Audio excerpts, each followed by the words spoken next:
Senator Blunt. Thank you, Chairman. And Senator Hagel, thank you for being here today. Thank you for your service to the country in so many ways and your willingness to serve again. It's to see your wife and your brothers there behind you is an indication of the family commitment as well as your personal commitment.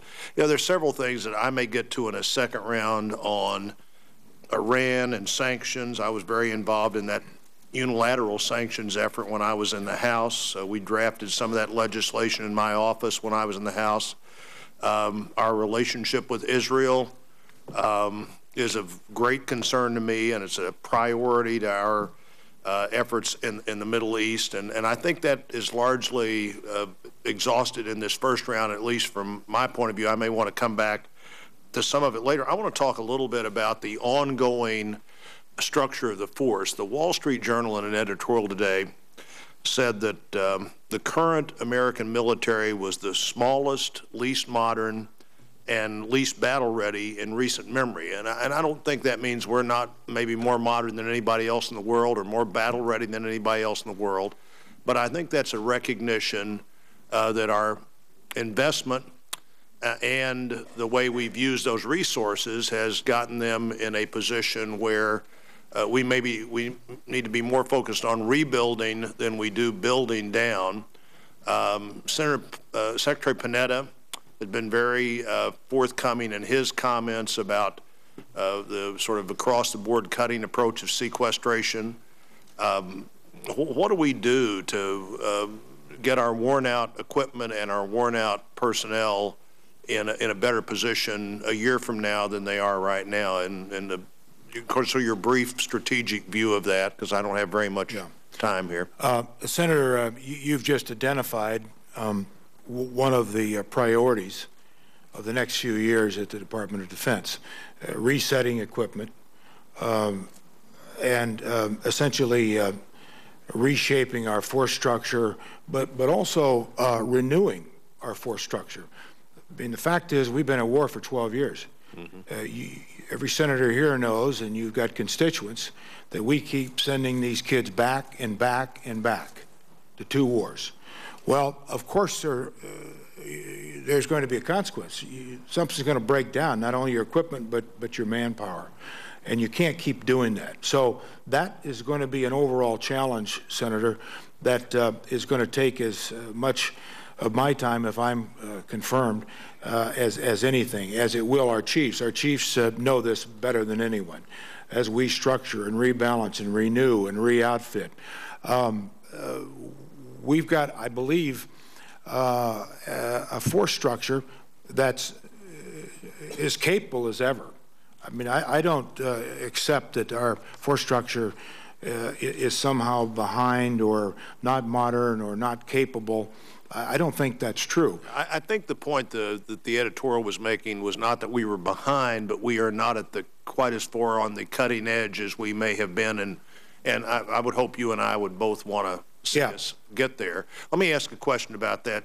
Secretary Gates said recently that one of his big concerns was that we repeat the mistakes of what I think he referred to as a procurement holiday that we took in the 70s and then to some extent again in the 90s.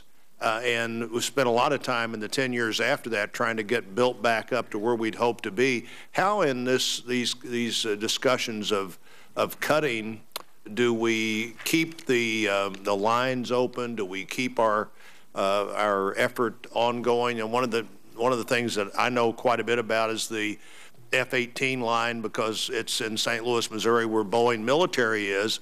And I do know that if you ever close that line down, so we're always talking about, well, what other country needs some version of this, and how do we keep our capacity at a time when there's this talk about cutting, and not just cutting, but sort of cutting everything a little bit, which means that some of the things that get cut a little bit, I think, disappear because they can't survive if they're only partly there. Mm-hmm. Well, Senator, you have just again identified one of the great challenges that lies ahead, and that is maintaining our industrial base. You use the F-18 and there are lots of other lines. It just happens to be the one I've been on the most times. I understand, and but that's a good example of what we're going to have to continue to keep strong. But the reality is, we've, as you say, because we know what we've got to deal with, what our budgets are as a result of the Budget Act of 2011. What we don't know, it brings us back to the uncertainty of sequestration. And some of the examples you're using are good examples of areas that will and could be cut arbitrarily in order to fulfill budget requirements. So I think what you have just noted, again, is going to be a huge part of keeping our technological superiority, our edge. Senator Blumenthal mentioned submarines. I mean, that's another component of this. All of the superior technical edge this country has possessed since World War II has kept us, along with other things and for other reasons, the strongest military power in the history of man. That must be maintained. Threats change. Cyber is a good example. I mean, right. 10 years ago, nobody had any idea what we're talking about, cyber. Even 5 years ago, we've got to adjust to that challenge, that reality. Let me see if the core base, though, Senator, is exactly right, and we've got to protect that. Well, we do, and you know, we've made efforts with our allies and friends to give them some other version of equipment we had, maybe not quite as good as we had, but something that keeps our defense procurement lines in place so that when we do need them, they're still there, and that's critically important. Before you were designated Secretary of Defense as the potential nominee for this job, in talking about sequestration, you made a comment about there's lots of bloat. I'm sure you've talked about this comment quite a bit, and I'm very familiar with it, more than you were before you made it, probably. In the Pentagon, what do you have in mind there? What is being done at the Pentagon that could maybe better be done somewhere else, or is being duplicated somewhere else? I think in some of maybe the follow-up of that, I saw you mention things that should be in the State Department have gotten over the Pentagon. Give me some. Are there examples of that we can work on and you'll want to lead on? Two things. First, that comment came in a large, extended interview about budgets, about everything, and it was that interview was done in 2011. Prior to the Budget Control Act, just to get the time frame right on that. I never supported sequestration, by the way.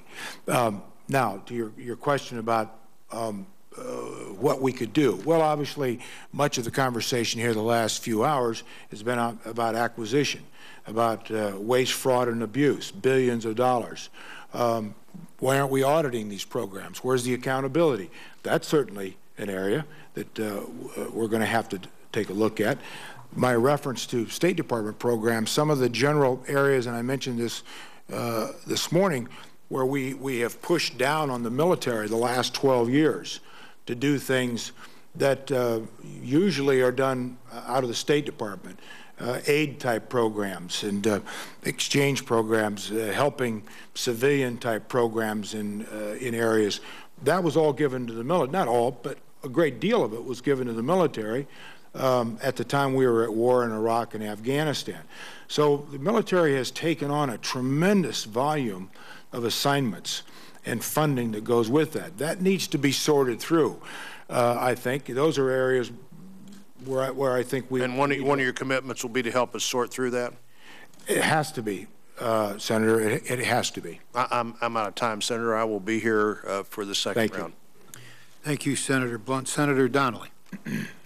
Thank you, Mr. Chairman and Mr. Ranking Member.